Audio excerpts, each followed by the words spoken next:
Aaron, I'm loving the No Man's Sky thing in the Huh? back.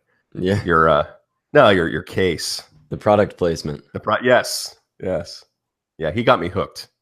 Oh, So really? whatever happens to me now in the next 3 months, whether it be like removal from life or My divorce, fault. it's his fault. Just tell yeah, yeah. That's good stuff. You, Aaron, got me into gaming Yeah. many years ago, Yeah. right? And I've really kind of taken a liking to it. And, of course, like we don't have the time nowadays with the kids and everything, but I played a lot of interesting games. This one is really sweet. It's really, really cool. Yeah. It's different. Yeah. It's different. It's kind of neat. Yeah. Yeah. I had a summer it was like between my junior and senior years of high school. And I had played lots of video games leading up to that, but I spent that summer playing World of Warcraft. Like, Okay. I was, up till 4 a.m. every night. And I got to the end of the summer and I had this like orc warrior and a gnome mage. And I was like so embarrassed and upset at myself that was what I had to show for my summer, Yeah. rather than being like having made money or Being gotten productive. good at the guitar or something. Like, I was just like, I can't believe I just wasted my summer, is how I felt. And I've never played a video game with any consistency since then. See, I think a lot of people would argue with you and say that was like an incredible devotion of time. Yeah. Need to remind you what I just did with Assassin's Creed Origins this summer. I maxed out the XP. Oh man. Hey, and I'm still here. Yeah. I have a life. Playing guitar is kind of like a video game. You get better. Oh yeah. It just never ends. There's no, I mean, I guess No Man's Sky never ends, but It's a hobby. It's something fun. It's something for me to, I tease my wife because she always teases me about No Man's Sky, but to me, No Man's Sky is like her eBay. She just goes on eBay and just kind of searches for, tons of time. And I'm like, you know what? Everybody has their own thing that they kind of escape just for a while. And that's cool. Yeah. Trace into Facebook. That thing. That's her thing. All right. Now, interesting. Speaking of practicing, what a great segue, you guys. How about it? I wrote down some things that I thought are habits that not only my own playing, but ones I've seen students do over the years that I feel impede the progress of development. So number one, and these are not ranked in terms of their degree of peevishness, if you want, if that's even a word. Okay, but these are things that I see kind of really holding students back.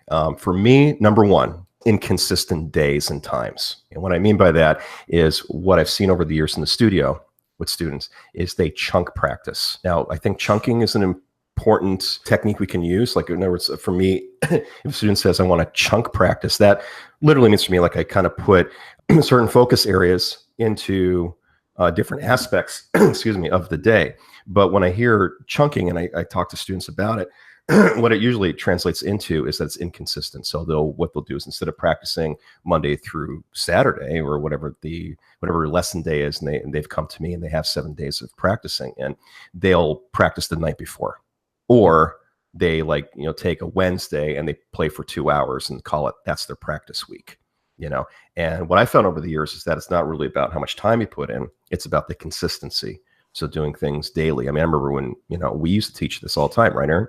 You practice 7 days a week, and, if you do it for 15, 20 minutes, at least with beginners, that yields tremendous benefits as opposed to just chunking it into a certain couple of days of the week. So that's my number one, is the inconsistent days and times. I think sports play more of a role and eat up a lot of time for kids. I know there's a lot of my students who are involved in sports, but for those who are involved in sports, school, and all extracurricular activities, it's very hard, I find, for students to kind of get that consistency. Now, that being said, I also approach mom and dad usually at the end of a lesson when I notice this kind of habit starting to form, and I kind of spell it out for them. Hey, take 15 minutes when you wake up in the morning, or as soon as you get home from school, or maybe it's before dinner or whatever. But it has to be routine. It has to, and like you said, it can only be 15, 20 minutes. That's all you really need, but you need that consistent, I need to get my fingers on the guitar neck and I need that consistent going back to it so I can start forming this muscle memory. And that way, when I sit down to it, it feels familiar rather than coming back to it in like 3 or 4 days. And it's kind of like, okay, I got to go through that whole process again. And it's not as fluent. Did you guys watch the mini episode I did? I think it was like last week, maybe the one on practicing, or maybe it was this week. I don't remember. It was recently. So one of the things that I talked about in there, which comes to immediately mind as something you're talking about, Aaron, is this idea that students don't see the value yet in a consistent study practice. And for me, I think this is one of the things where there has to be a switch thrown in students' rehearsals where they're not just like practicing scales and chords, they're actually devoting a portion of their day to learning new ideas. And if they're not doing this daily, what I found tends to happen is, like you just said there, it's a regurgitation of the stuff from the day before or 2 days before, because they're forgetting everything. You know, it's almost like they're trying to check boxes off to get to a point where they're learning new, they're getting some ideas we've given them, but they're not really, they're not gaining any traction. You need a structure. You need a structure. Absolutely, you do. Students don't do that, and I think that's one of the pitfalls in the first couple of years is recognizing that there has to be some kind of a routine. Yes, that we outline. When you sit down, you have to be able to know that, okay, I'm going to pick up right where I left off and get back into the idea, or explore a new idea like you were talking about. I think it's very important that you do, you know, yes, you have your normal routine, but that at the same time, you're going to take on new ideas, new concepts, and just kind of explore them. And you don't have to explore them for hours. It may be just a set 20 minutes to a half an hour or something like that. Right. Just kind of get into a new thing. That way, you know, tomorrow and the next day and the next day, you're that much further into it and it starts to make more sense. But I mean, that part is extremely crucial.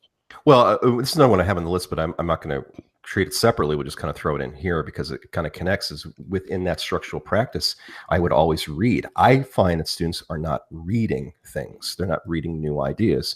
And that's partially my, kind of my inclination towards liking books and stuff. But musical text, there's a lot of cool things in musical text that are out there.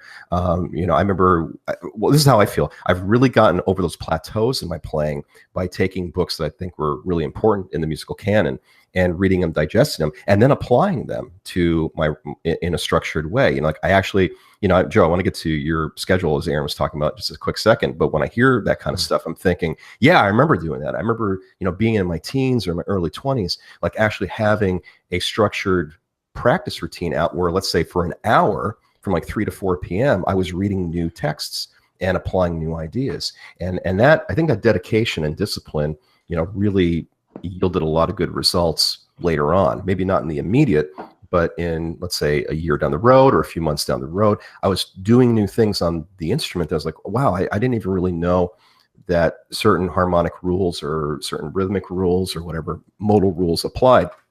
And the translation, of course, was when I used to go and perform. If I would go into a gig and I'd have these new things that just like come out of my consciousness there. I'm like, where the hell did that lick come from? Oh, yeah, it was just kind of a sequence I remember working on a couple of weeks ago. So I think there's tremendous value in reading, in your practicing, and I don't find students are doing that. And I can't say that it's a generalization. I think some are, but as the large majority that come in, they're just working on what we give them. And I think we have to get away from just saying, okay, you're only coming to see me for an hour or half an hour a week. What we give you are the conceptual exercises or the technical exercises, but it's you have to own it. I tell this to my students even in class to say, when you own up to your own study, that's when you start to see a lot of the progression, a lot of the achievements start to begin.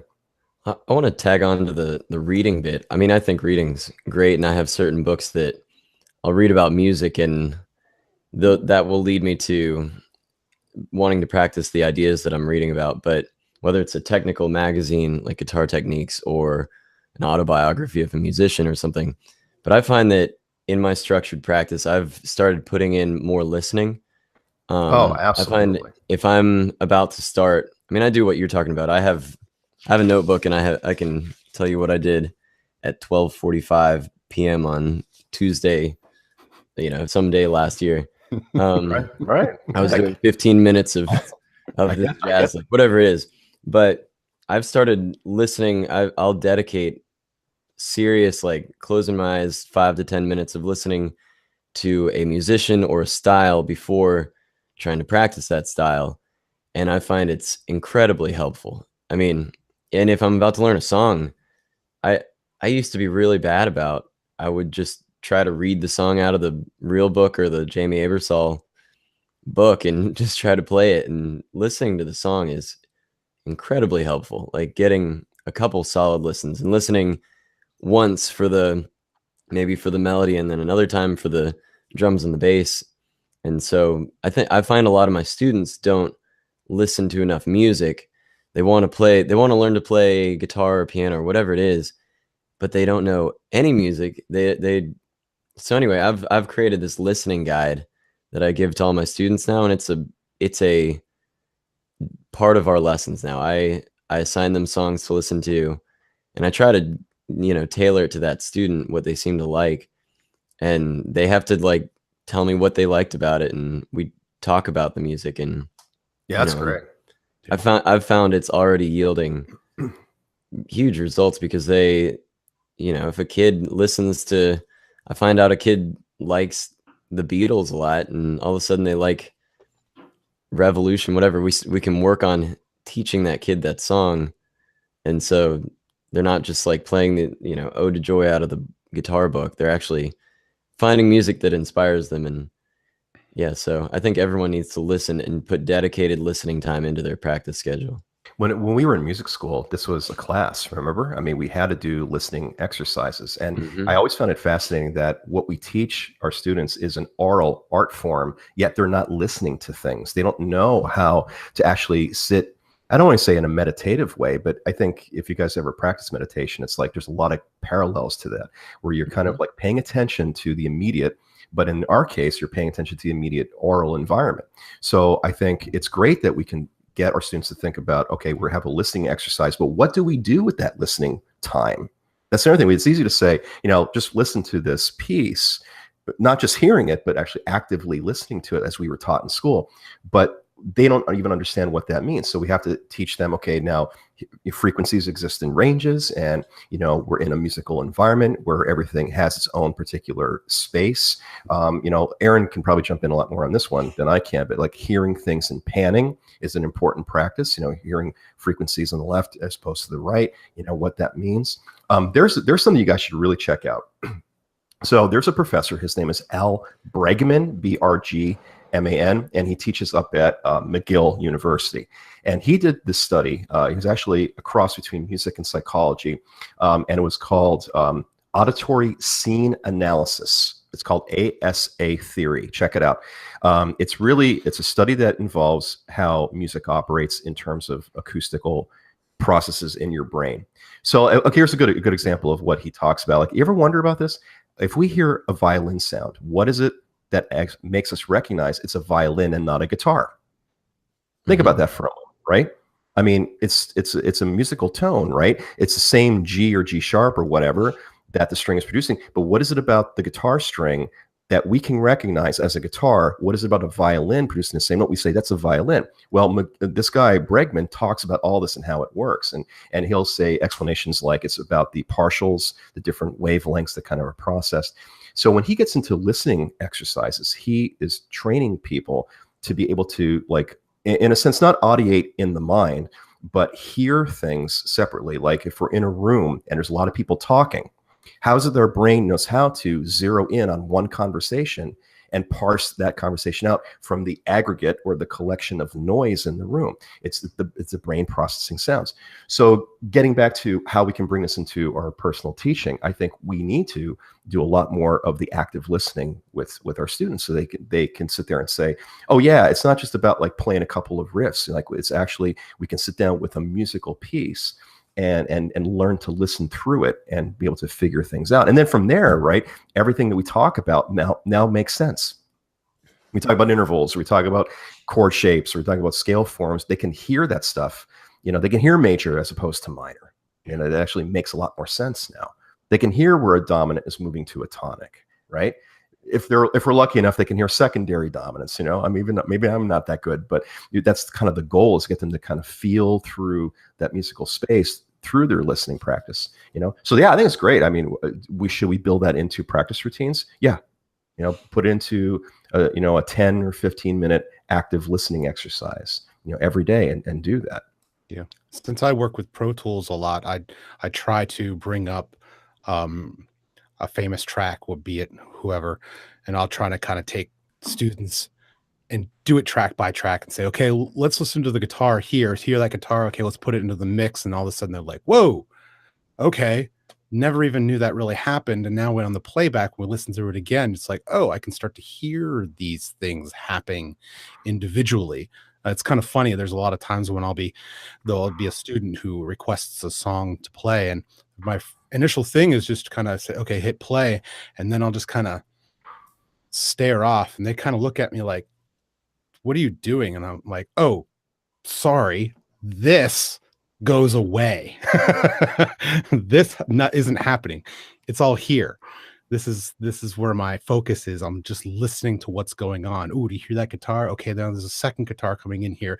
Ooh, do you hear the violins in the back? Okay, cool, that's happening. Ooh, the drum beat's taking this kind of phrasing idea going on. And I mean, that's all happening in real time, and I'm picking these things out real quick. And they're like, wow, how do you do that? I'm like, that's the process that we need to go through. That's what which is why when you and I were in the studio many years ago, Aaron, and remember, you and I would get like this a lot. We get really pissed off. Remember when we write something and say, hey, listen to this, or like we ask somebody to listen to it, and what do people do? They talk over it. Yeah. And it's like, why are you not listening? Yeah. Listen to this thing. I have that with right? Lessons all the time, man. And like, I'm playing something and I'm showing something, and they're like noodling away, and I'm like, you're not listening. They're like, yeah, I am. I'm listening. I'm like, and I take my hand, I'm like, turn off their volume, stop things, and I'd go like this, watch, like listen to what I'm saying. Cause I get it's frustrating. I get frustrated, and I'm done with the days of just kind of being nice about it. And you can ask any one of my students if they are watching, they know for sure. Like I don't, there's no time for that. Like, you need to listen to me. You're here for a half an hour, and that half an hour goes by so quick. We need to go over as much information as possible. That way, when you get home, you don't have questions. That process is so important, that you're actually listening or watching what I'm doing. This information is important. Please pay attention. But yeah, there's tons of students who just kind of like, they're just kind of, and everybody does it. I used to do it too. You have to train yourself not to do it. It's a matter of focus. You have to be able to train yourself and say, okay, I have to break my habits, and I have to be able to listen to what's going on and implement them. And even if I don't get to implement them now, hey, I'm going to come in, and I have this on my list, is record your lesson and record your practice. Yeah. Record is so important, to be able to listen back to things that you've done or that your teacher said, because there are times when my teacher would say something and my brain would be going over top of or over what they had just said, and they're still continuing. This is just how my brain works. Somebody will say something and I'll start analyzing it, and then like 30 seconds later I'll come back to and go, oh crap, they just said something that I should have been listening to. Right. That's why recording the lesson is so important. That way you can go back and listen to it again and say, cool, now I can write all this information down and make sure that I've got everything that I need to have. Well, this technology is great. I mean, even when I do lessons now, and by the way, I've always done hour classes. I wisened up many years ago that I don't think 30 minutes is enough, for accurate instruction. I like hours. So with this new technology, like we're doing right now, I record everything with my students and I send it to them, much like how we do this podcast, for that very reason, that they can go back and listen to the things that we've said, listen to the things we talked about, and kind of review them. And not to mention, like, how many times have you guys, even in the course of this show, listened to what we do over and over again? I do. I listen to things constantly, and I'm reviewing things and going back and saying, did I miss anything the first time through? And there's a lot of gems that kind of sort of come out of those listening experiences. When we were working years ago, I remember there was a lot of tremendous gains we got from sitting down and listening to pieces and analyzing pieces just from listening exercises. And like what Joe's doing, notebook in hand, taking notes, as we go, right? I mean, that for me, that's actually more beneficial than that thing in the back, of working on the guitar. in some ways. And yeah, the argument can be that you're not spending enough time on technique, but I don't know. I think that for me, the technique is just it's a way to kind of translate. Hold on a second. Thanks, sweetheart. Hey, Coffee delivery. Isn't that great? nice. Oh, wow. Yeah. Hold on. Got to pull the straw. Well, I'll have a coffee break for a second. Coffee break. You better put this into the transition video. Absolutely. But we need like some like elevator music in the back. Coffee break. Coffee. Starbucks. Oh wait, I got to pay for that. Yeah, wait. We'll take that. No, they should pay for you. That's right. That's They right. should be paying us. That's right. They're going to pay us for that stuff.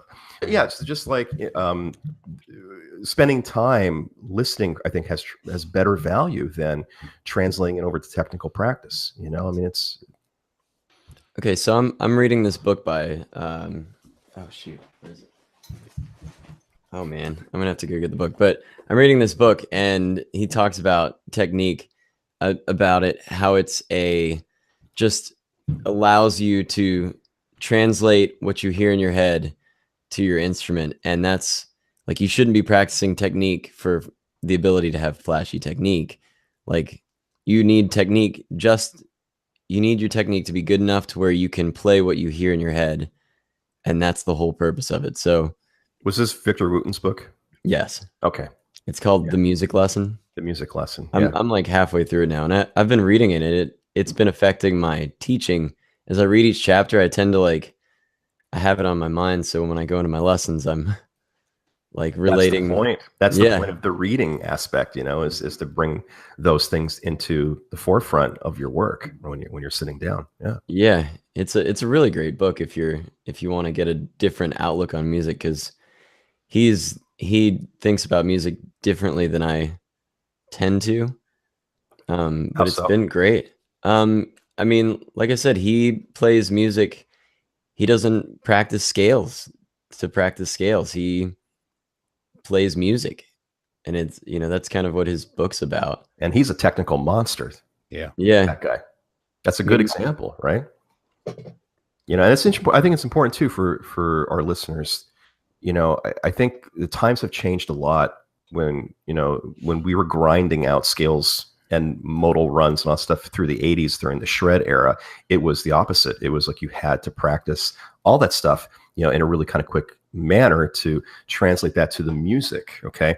And I think Wooten's approach for me is much more fascinating and richer, where you kind of like play musical passages, you know, and then the technique kind of comes through the back door a little bit. But as long as we're paying attention too, like one of the things I have on my list is little attention to detail. I think students are not doing that. They don't pay attention to the little things, and also fixing errors, right? I mean, it's one thing to not be a technical guy, and that's okay. That's okay, as long as we're being musical. But to continually make errors in your playing and not fix those things is something that does require the attention. I like that. I like Wooten's book. I'm probably gonna have to read it. I want to get a sense of, you know, how he approaches musical passages. Because I mean, when I used to listen to him with Bela Fleck, holy shit, man! I mean, his work was off the rails. Oh yeah, it was a great concert. Yeah, it was. I think there's a because obviously there's a gambit there. There's tons of players out there. Some who are more feel oriented, some who are more technically oriented. And there's a fine line between the two, and you kind of have to ride that line sometimes. I mean, some people just, for the people who are just feel, I think that they should try to incorporate a little bit of technique. For the guys who are purely technique, I think that they should try to kind of embrace this feel factor. I mean, you look at someone like Jimmy Page. He was all feel. He was not technique. He's a sloppy player. Yeah. But man, was he he had a lot of soul. Well, and his writing.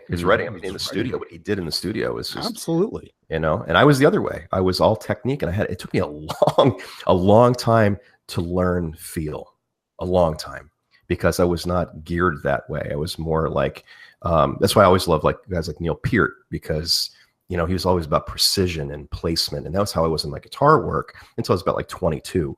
You know, and at that point, I'm like, you know what? Like everything I'm playing just sounds like a bunch of exercises. You know, I have to revamp things. And, you know, I remember when Dimebag Darrell was alive, he used to say this a lot. He goes, I like to do more with one note and make it work than, you know, a flurry of skill and runs, you know, and or something like that, however he phrased it. Yeah. And that made a lot of sense to me, and still does. And still does. So yeah, it's tough. It's a definitely a balancing act between having accurate technique and being able to kind of play expressively. Yeah. And you were talking about the details, and it's amazing how many students I'll you know, be sitting with, and they glance over the details, and it's like, okay, I can see that you're making that run. Great job. But let's break that run down even further. I'm going to break it down to 3 notes or 4 notes. And they're kind of like, but I'm like, but you're not really listening. You're not thinking about how we want to make those 4 notes kind of express themselves and come out of the guitar and give them that feel. And maybe there's a little vibrato, or maybe there's a little quarter step bend here or something. There's different ways to, and on my list as well, how to use the pick, how to angle your fingers. And there's all these things that we can start to think about that most people don't really take the time to really dig into a phrase. Because one of the things that I have down is, you know, okay, let's just say you have a run, and something that comes to mind would be something like Crazy Train, right?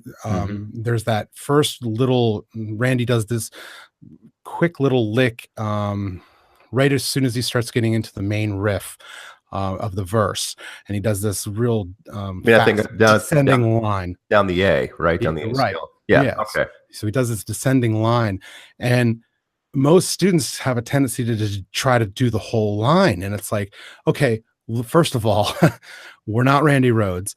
Second of all, we need to kind of break this down measure by measure, or even, you know, beat by beat, because it's mostly 16th notes. So let's try the first beat and let's break that down and see if we can't get to that under our fingers. And started at a slow process. Most students also, yeah, it's on my list, man. Yeah, going too fast, that's going too exactly fast, right. not slowing down. I can't stress this enough, that if you can't play it slow, there ain't no way you can play it fast. Well, so let me throw this out, because this is a lesson I know you, Aaron, you had many years ago. We talked about this, and something I live by. Okay, what I have found in teaching and my own work is this: that when you go slower and you don't have tension in your hands, and you're really relaxed in your hands, and you find a way to accurately articulate notes in a slow tempo, you automatically speed up. It's a weird paradox, but it's true, right? If you have a lot of tension in the hand and you try to push the tempo, it becomes ultra sloppy. But the minute you slow it down and you become really comfortable in the hand, just by sheer nature of that process, your tempo, your placement of notes automatically goes faster without even trying. How did Randy do that descending lick? Well, he didn't do it by just kind of like, I'm just going to like throw the lick out there. He probably did what we do. You know, you slow things down, practice them note by note, you know, and get them where the techniques are comfortable. And then automatically they just come out over time. Students don't look at it that way. I think they're just trying to get the expression out in the time frame and do that. And then, you know, when they're trying to do, let's say, songs like that, they're not counting rhythms into fact either, because they're trying to like put the lick in and they're breaking the tempo of the song. How many times have you seen that kind of thing? Yes. We're counting in 120 or whatever it is, right? And they're trying to force a lick in there because their technique is not there, and all of a sudden their beats are off. It's like, so for me, it's like the larger picture is the tempo of the piece. You know, those fills we throw in decoratively later, and they have to be practiced slowly. There's really no way around it. Unless you're Nuno Betancourt, that guy doesn't practice at all. Well, he says so. He goes, I don't practice plays, you know. But yeah, I want to add to the slowing things down. I really believe in keeping a log and writing down your, you know, today's date and how fast you can play the lick slowly, or cleanly, the fastest you can play it cleanly, and then a max sloppy speed where you can like kind of get through it, but it's not clean. And so I have them keep that every day at the end of their practice session. They log their max clean and their max sloppy, and then the That's next great. do it. And the numbers go up astronomically every time. I mean, there's a point. It's like they get way faster for a little bit, then it starts to level off. Mm. And that's where technique starts to kick in, where, you know, you might have to start looking at your pick slanting or things like that in order to allow you to get past that plateau. that Absolutely. ceiling that you've hit. But Yeah, correct. You you actually have to start thinking about what slowly you're doing. push yourself past. You have to go slow and push yourself just a little bit. But if it's, a lot of times you might get to your max sloppy, and I have them bump it down 5 beats per minute and run it 5 more times, and then they can play it faster. And then you just continue that process. Yeah, for me, that ultimately brings up one of my huge things on my list is the metronome and being able to. I got that too. That's number 9 for me. Yep. I play with a metronome. I am absolutely amazed at the people who don't use a metronome. Being able to play with a metronome, I tell all my students, I said, there are 2 players in this world.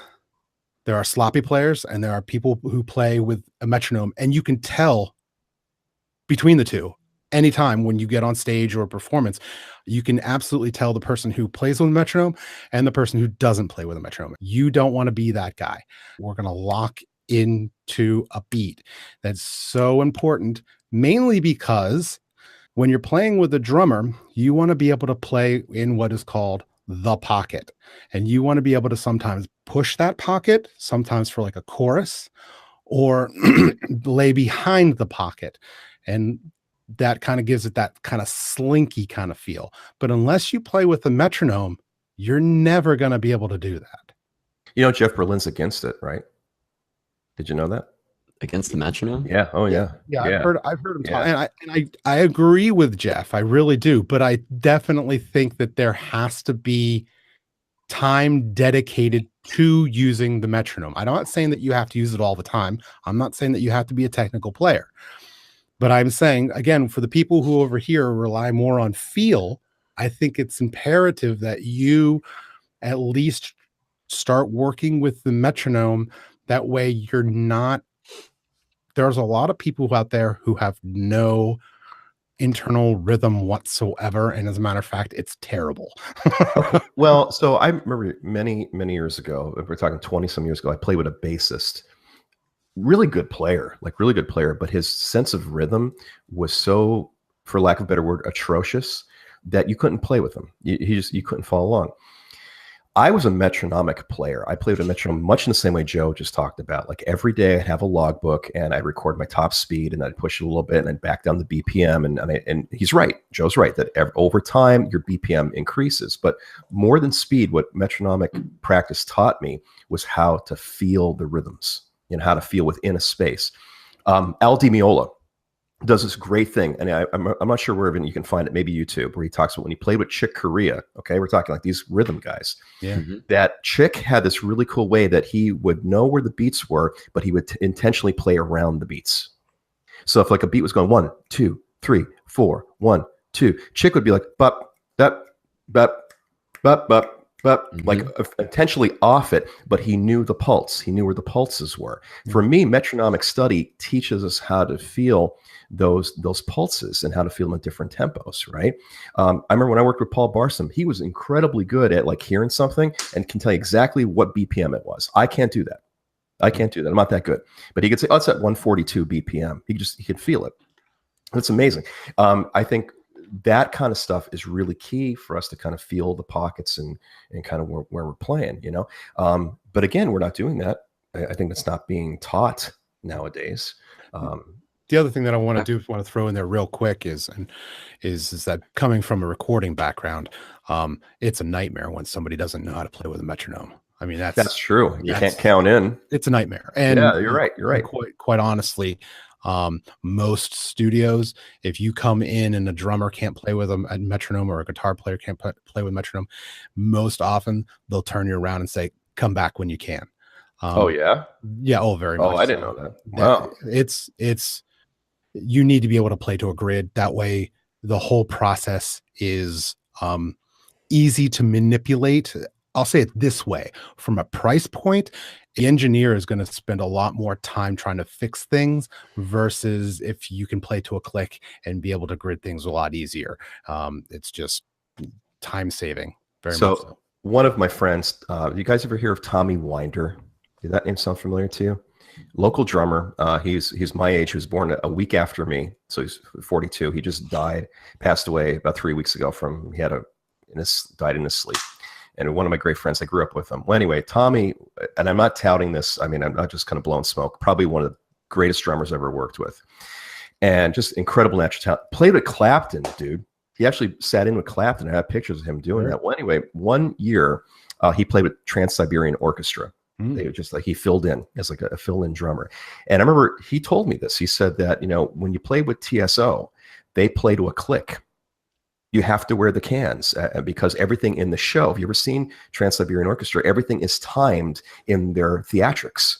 So everything is, you cannot improvise. You cannot kind of breathe through the music a little bit. Literally everything is measured, like even the audio clips that come through the speakers. So he said, you have to have the ear monitors in and hear the click the whole way and make your entrances and exits. And I found it to be kind of a fascinating thing. And I'm thinking, yeah, like if you don't know how to do that, like much like in a studio punching in on a click, you're done. You're done. The whole thing is thrown off. Yeah. I just think it's important, even for bands who are out there on a local scene, and they don't have any ears. They're just kind of relying on each other. Kind of tying it back into the whole listening thing. That's so important that when you're on stage, that you're actually listening to each other for certain cues. And let's just say that there is a break, right?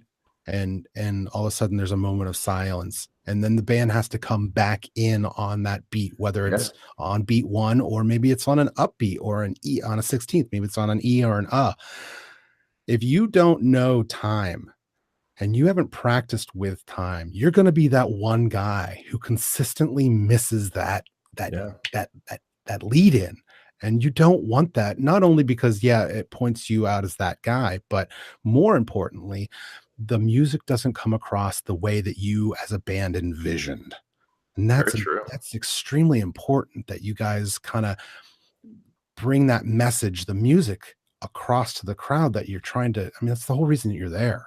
And rhythms are musical glue. I mean, without a sense of rhythm, and it's you don't have the engine to kind of do what you're just saying. You can't express things in a free way if there's no sense of movement, right? Which is, I mean, think of the classical period. They didn't have drums, but they had rhythmic, implications the whole way through. I mean, that's how rhythms worked. And Beethoven did that. I mean, all his symphonies were heavily rhythmic, and if you don't have a sense of that, you're in a lot of trouble. Yeah. Even with a conductor, I mean, you're watching him kind of conduct that rhythm, and you have to have a sense of what that is. That's so important to be able to watch him and be able to know, okay, that's this kind of ebbing and flowing, but I still feel that pulse. It's internal, and all of us feel it at the same time. Yeah, that's the chemistry that we all look for in the band, right? To kind of pull it all together. I remember hearing a story that Scott Henderson, I love his work. I always did. Great guitarist. One of his trio, I think it was a trio, one of his bands was playing a gig and the power went out. You guys ever hear this story? No. So they're playing this gig, right? And they're in the middle of the piece, and they're in the middle of the solo sections where they're just ripping it up, okay? And it's a heavy kind of, I'm not sure what the time signature was. The power goes out in the club, okay? They were out for like 10 minutes or whatever it was. They got the power back on. The band gets back on stage and starts right in the middle where they left off, on time, and they continued on, and the crowd went nuts because it was like the level of acumen, skill to be able to kind of start right on the beat where they stopped and continue through it. It was like having narcolepsy. They just fell asleep and they woke back up and started the conversation again.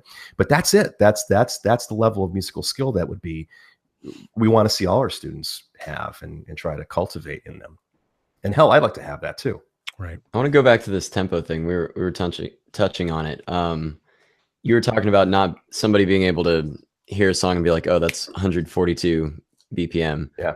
I had a conductor at George Mason who he always used the bop bop bop bop staying alive, and that was 110 I think what he said. Okay. And so if you have like a song that you can compare it to, you can at least get close.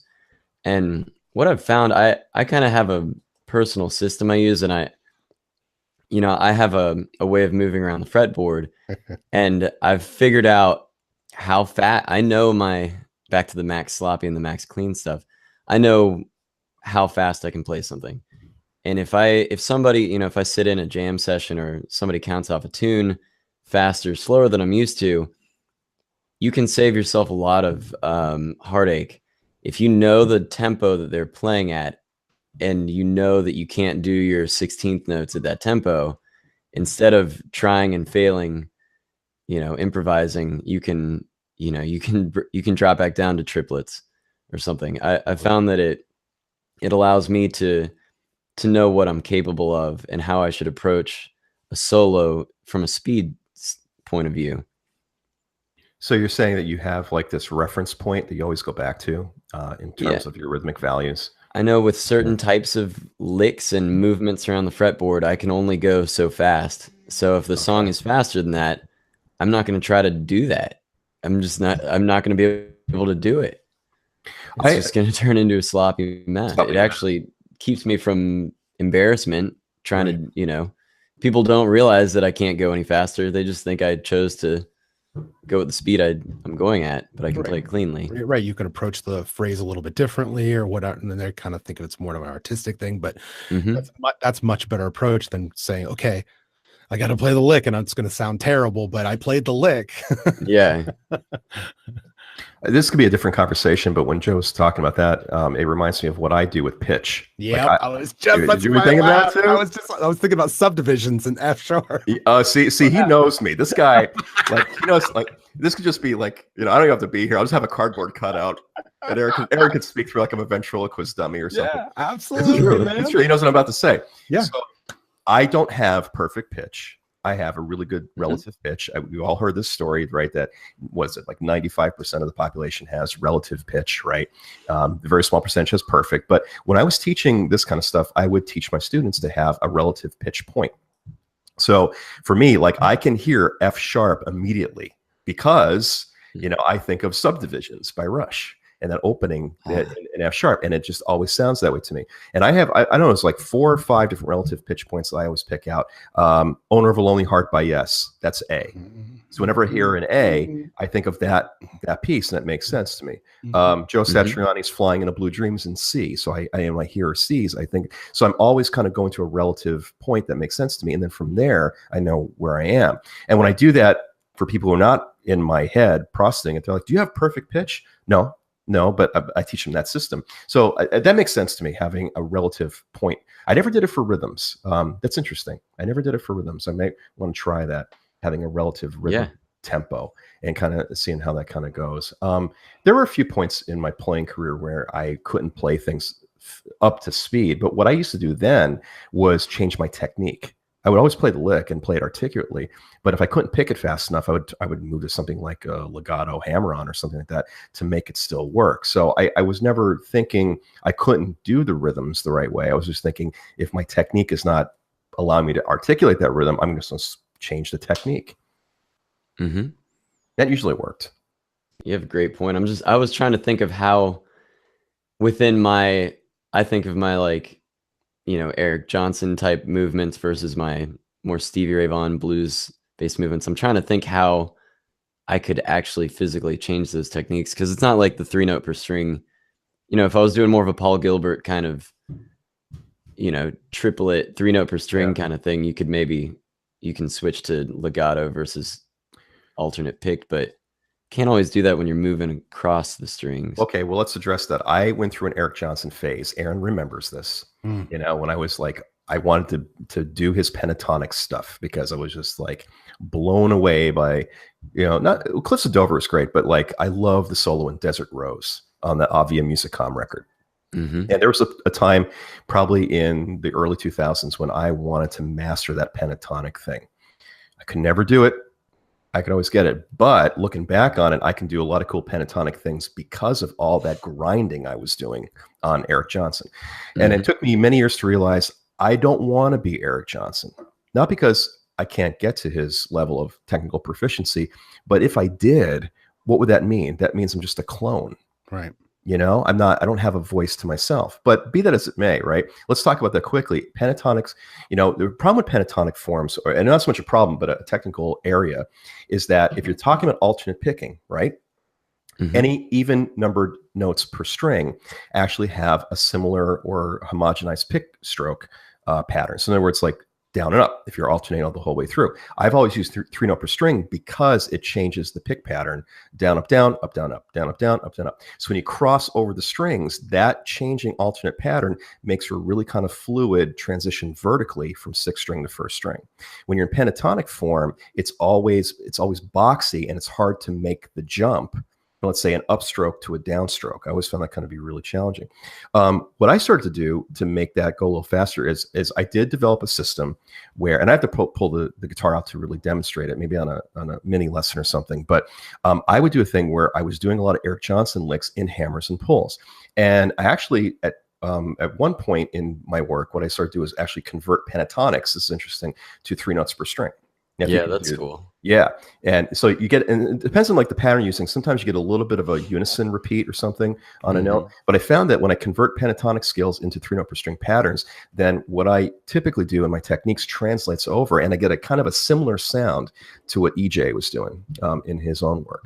But I have no insight into how he developed his pick power and his pick speed, other than just kind of, I think he's doing a lot of flat picking, which is, if I'm correct, that's equally as baffling, because I found that angular picking goes faster across the strings. Like you mentioned Paul Gilbert. For those listening, check out the Paul Gilbert Intense Rock series of videos that he did in the 80s. I mean, just absolutely crushing. And he talks about his alternate pick styles. And a lot of what I do now, or used to do in my alternate pick thing, was like from all the wrist pivoting as opposed to full hand movements, right? Just the wrist pivot, is Paul Gilbert, and it's a lot of angular picking. But that's a particular style. EJ does everything in flat picking from what I remember, and he just actually moves across. I know I'm doing some video demonstrations here, but this is kind of important too. I learned this many years ago, that there are a couple places, let me back up here, a couple places where the hand movements play a role. In flat picking, using more of like your thumb and your first finger and this joint in the finger movements for all your speed. Okay, so if you are doing a lot of chordal arpeggiations, it's this idea here. In the angular picking, it's coming from wrist movements. Like everything is like, imagine having like a point drawn right through your wrist, and you're anchored to the, like this is anchored to the body of the guitar. This is all your pick power. Okay. And of course, in like tremolo picking, where those guys like in metal music will do like really kind of fast tremolo ideas, they're moving from the elbow joint, and this is kind of locked. So we have to pay attention, that's going back to detail attention and practice studies, where the movements are coming in the joints and how that's kind of affecting the picking as well. Okay, so that's really all I can kind of think about with increasing pentatonic speeds. Well, there was a guy, go ahead, I'm sorry. I want to talk about that too. I'm a big fan of Troy Grady's Cracking the Code. I've spent a tremendous amount of time working on his exercises and going through his videos, and I've kind of taken that and taken it farther. But he's he's obsessed in a good way, cool way, with picking technique. And the Eric Johnson stuff, he was a downward pick slanter, and it's cool. Troy will actually zoom in and slow down videos of Eric playing, and then he'll demonstrate with this little camera that goes on the neck of the guitar, kind of over the pickups, looking at your fingers. Eric Johnson's style, if he's doing 5 patterns of 5 notes, like they're like these little chunks of 5, he'll do a down up on one string, down up on the next, and then a down on the 3rd string, and sweep back into the string below it. And so it's kind of a mixture of alternate picking and economy picking. And that's what produces that sound. If he's doing 5s, he does 6s, it's more of a, it doesn't have that extra sweep. But you really, in order to do that Eric Johnson stuff, it really, getting the pick slanting right and the proper technique is crucial in building up that speed. Look at Frank Gambale. Do you know him? Yeah. Okay, he played Chick Corea too. He had a great video. I think it was called Monster Licks or something. Anyway, look at his technique. He mixes picking with sweeping. Same thing. He'll do like a down, up, down, down, up, down, down, up, down, down, up, down. So that way you always get a double downstroke. And then on the way back, he'll reverse it so that you get a double upstroke crossing the string. So it's kind of this really cool pick sweep thing that kind of, but it works for him. I've tried it many years. I didn't like it because it didn't fit my style of playing, but it's that same kind of cross that we have to kind of pay attention to in the detail. When I was a kid, I said this before, I met Dennis Agrigerian. I think that's how I'm pronouncing his last name. Country player, acoustic player, incredibly fast. I mean, this guy was ridiculous, and he was like 6'5" or something. This big guy with a cowboy hat playing really fast acoustic licks. So after a show I went to see him at, and I was probably like 12 or something. I forgot how I got in there for a friend of mine. I went and talked to him. I said, "Hey, Dennis, I'm just like really getting into guitar now. Can you teach me how you play quickly and what you're doing?" And he said, "You got to work on block patterns." And that's all he really told me. It wasn't really this big revelatory thing, but it got me thinking, well, if you put scale tones into a pattern, then that translates into a technical pattern. And once you memorize the technical pattern, then you can obviously anticipate changes that kind of happen. So that was like the beginning of that. But you're right. I think it's learning how to pay attention to the picking and how that kind of translates across the strings. I want to go back to, we were talking about Crazy Train, just the main lick, the ba da da da da da da da. That, I mean, I've taught a couple kids that recently, and the picking pattern, I feel like a lot of people don't think enough about the picking pattern, so all I'm getting at is it sometimes if you feel like you're not able to do it fast enough, sometimes you got to change your pick pattern, and instead of going down, up, down, like straight alternate picking, sometimes you need a double down in order to come up on the A string so you can come down on the low E string again. I mean, you need a guitar to really explain this, but no, that makes sense. It makes a lot of licks, really, the 5 minutes to think about coming up with a fluid picking pattern will save you hours of practicing with a metronome to get that little extra speed at the top, and you'll always be cleaner and more consistent.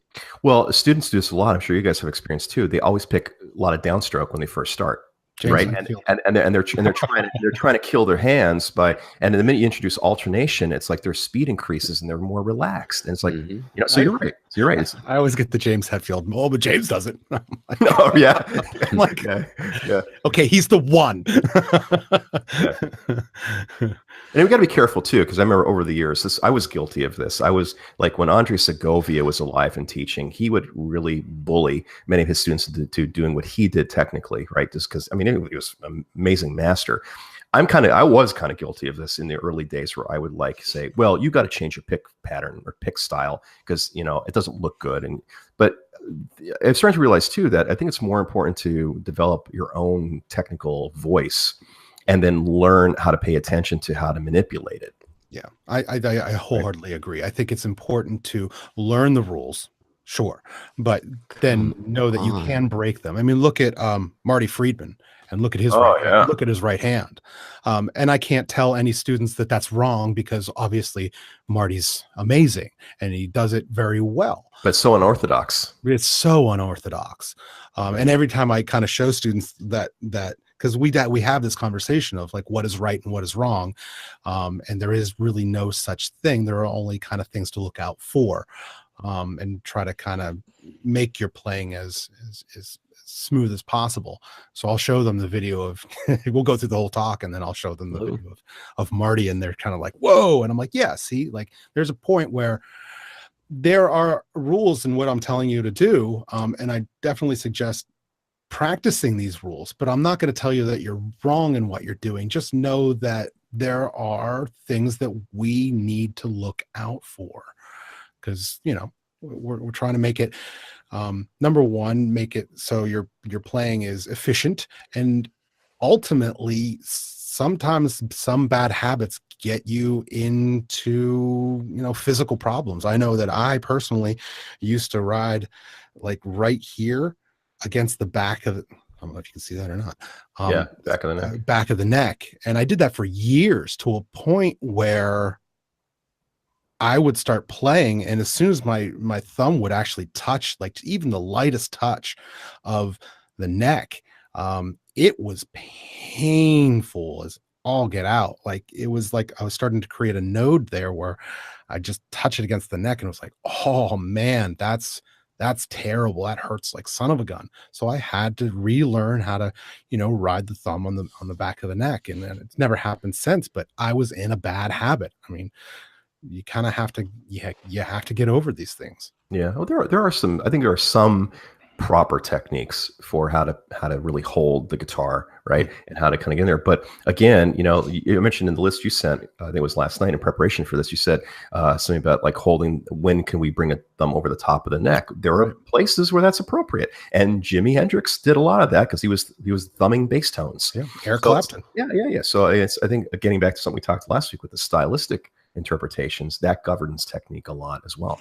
You got Tommy Emmanuel uses the thumb over all the time, and he's a big proponent of it. Yeah, I never when in the early days I was like, that's a no. We never do that. But the more aware I become of the fact that I'm not always right, there are certain places where that's appropriate. Oh yeah, there's a lot of cool things that come out of those. Yeah, those rule breakers, and they're a lot of fun. Right. A lot of fun in there too. Yeah. And a lot of those beginning guys like Jimi Hendrix and whatnot like that, they didn't have those teachers to tell them yes or no. So they just kind of made it work. And we can learn a lot from that. We can say, okay, here are the rules that we've learned since then to make us more proficient and, better at our guitar and our instrument. But yeah, if you look at the originals and all these other people who just kind of did their own thing, there's a lot to be pulled from that as well. Agreed. It is interesting though. Sometimes people make that claim, and I'd like to. Sometimes I'll counter with the idea that what if Jimi Hendrix had better technique? Like how insanely good might he have been? Like he was able to do what he did with bad technique. Sometimes it's just you have to wonder if those people did fix their problems, they'd be even better. Well, then the question then becomes like, would he even be Hendrix at that point? Right. Because it's always in the imperfections that the really good stuff comes out. Right. The soul. If you're too clean, then it becomes robotic. Yeah. That's how I feel anyway. Looks great. We're missing t-shirts. Like that's what we have to do now. We have to take the logo. Jive ass turkeys. That's on the back side. Right. The front side. Yeah. The front side is the logo. Yeah. Oh yeah, there it is. Good job. Good job. Okay, I got it. I'm back. I think we just lost Joe. What? I think he just dipped out. Joe, come back. What, did he get pissed off what we said? So No Man's Sky. Where are you at, Tony? We planned it, Joe. Your internet did not freeze. we have a remote slave unit in here. Right, exactly. Right. Send bot. Here we go. Jumps back in. So anyway, Aaron, as we were talking about practice days.